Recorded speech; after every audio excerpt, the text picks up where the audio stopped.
ఆదివాసీ తోటి జాతి ఆధ్వర్యంలో ఘనంగా గణతంత్ర దినోత్సవ వేడుకలు ఆదివాసీ తోటి జాతి మండల కమిటీ ఆధ్వర్యంలో ఘనంగా గణతంత్ర దినోత్సవ వేడుకలు రాయకల్ మండలం నిర్వహించారు. కురసంగి రాజు ఆత్రం శేఖర్ నాయకత్వంలో జిల్లా vigilance and monitoring committee ST SC atrocity member Kurasanga Venu ముఖ్య అతిథిగా పాల్గొని వారు మాట్లాడుతూ కుల మతాలకు అతీతంగా జరుపుకునే మహాగొప్ప భారతీయ ఏకైక పండుగ గణతంత్ర దినోత్సవం, స్వాతంత్ర దినోత్సవం అని ఆదివాసీ తోటి జాతి నాయకులు కానీ, గొండు జాతి బిడ్డలు కానీ, రాయకల్ అని నివసించే ఆదివాసీ తెగలందరూ కొమరం భీం వద్ద జరిగే కార్యక్రమాల్లో సక్రమంగా హాజరై విజయవంతం చేయాలని, అందరూ రాజకీయంగా ముందుకు సాగాలంటే ఇలాంటి ఆదివాసీ ఉద్యమాల్ని వెలుగులోకి వస్తారని, భారతీయ రక్తం జాతి యొక్క రక్తం మనలో ఉన్న ప్రతి భారతీయుడు ఇలాంటి జెండాను వందనం చేయకపోతే వాడు మనిషి మరణించినట్టని ఆవేదన వినిపిస్తూ అందరూ ఐక్యంగా ముందు మన పండుగను జరుపుకోవాలని కొనియాడారు.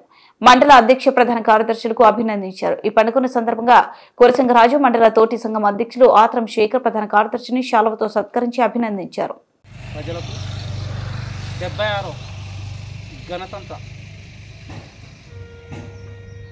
రాజ్యాంగ నిర్మాణ దినోత్సవ శుభాకాంక్షలు తెలియజేస్తూ, అందులో భాగంగానే ఈరోజు రాయకల్ ఆదివాసీ తోటి సమాజం సమీక్షంగా సమీకృతంగా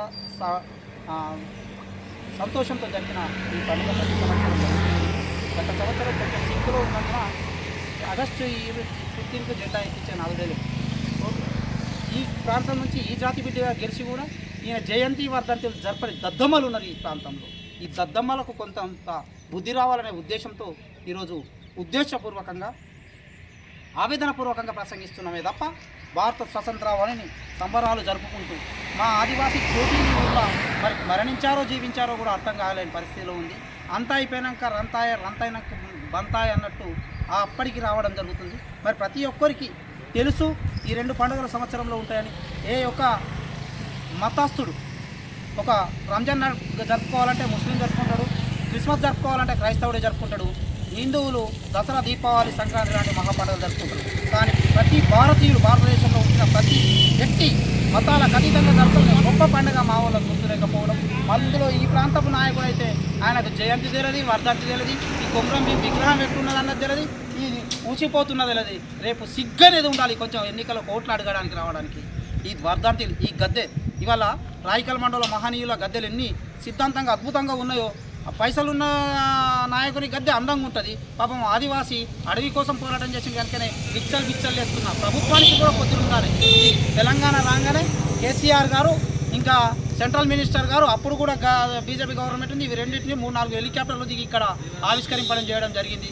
మరి దీన్ని పట్టించుకున్న పాపాన లేదు. మరి ప్రభుత్వం ఉందో లేదో కూడా అర్థం. ఇక్కడైనా కాంగ్రెస్ మీద గట్టి నమ్మకం మాకుంది కనుక ఖచ్చితంగా ఇక్కడ నుంచి మా ఆదివాసీల సమస్యలు మొన్న పెద్ద కొడుకు అన్నారు, ప్రథమ విడతలనే మాకే వస్తాయన్నారు, ఇండ్లు కానీ రేషన్ కార్డులు కానీ. కొందరికి గల్లంతైనాయి. గల్లంతైంది ఏంది అంటే హైదరాబాద్లో సాటిలైట్ ఉంటుంది, అది ఫోటో తీసుకొని మాత్రమే ఇస్తుందంటారు. మరి అక్కడ సాటిలైట్ ఉంటే దరఖాస్తులు ఇక్కడ ఎందుకు తీసుకుంటూ? ఇది అర్థం కానీ అమాయక పరిస్థితిలో ఆదివాసులను ఇంకా అమాయకులనే చేస్తున్నారు.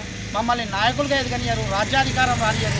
కనీసం ఇచ్చే వరాలు, పనులు, ఫలాలు, ప్రభుత్వ ఫలాలు మాకు అందేటట్టు చెయ్యాలి. ఇంకో విషయం ఈ సందర్భంగా కురసింగరాజు గారిని అభినందిస్తున్నా. ఎందుకంటే మనం చేయకపోతే ఎవరైనా చేస్తాడా అని ఇస్తున్న సమయంలో గత ఆగస్టులో కూడా వారు ముందుకు రావడం జరిగింది.